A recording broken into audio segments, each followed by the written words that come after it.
Telugu PMC ప్రేక్షకులకు స్వాగతం. Hi friends, మీరు గనక ఇప్పుడే మా ఛానల్కు వచ్చినట్లయితే మా ఛానల్ని సబ్స్క్రైబ్ చేసుకోండి. సబ్స్క్రైబ్ చేయడంతో పాటు పక్కనే ఉన్న బెల్ ఐకాన్ని క్లిక్ చేయండి. మా టీవీలో స్టార్ట్ అయిన సరికొత్త సీరియల్ ఓ మగువ. సరికొత్త కథా అంశంతో బుల్లితెర ప్రేక్షకుల ముందుకు వచ్చింది ఈ సీరియల్. ఈ సీరియల్లో హీరోగా పల్లకిలో పెళ్లికూతురు సీరియల్లో హీరోగా నటించిన శ్రవణ్ కుమార్ నటిస్తుండగా హీరోయిన్గా కృతిక ఉమాశంకర్ నటిస్తుంది.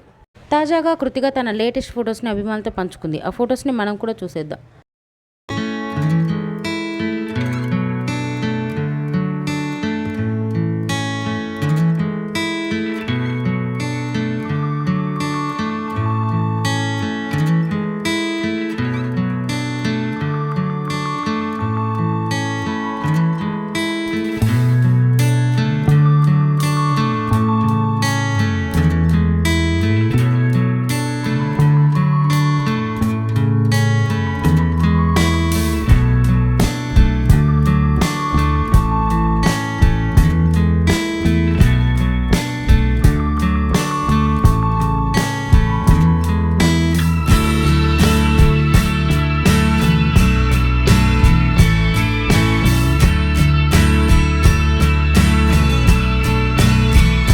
ఈ వీడియో మీకు నచ్చినట్లయితే లైక్ చేసి మరిన్ని టాలీవుడ్ లేటెస్ట్ అప్డేట్స్ మిస్ అవ్వకుండా చూడాలంటే తెలుగు పిఎంసి ఛానల్ను సబ్స్క్రైబ్ చేసుకొని పక్కనే ఉన్న బెల్ ఐకాన్ని క్లిక్ చేయండి.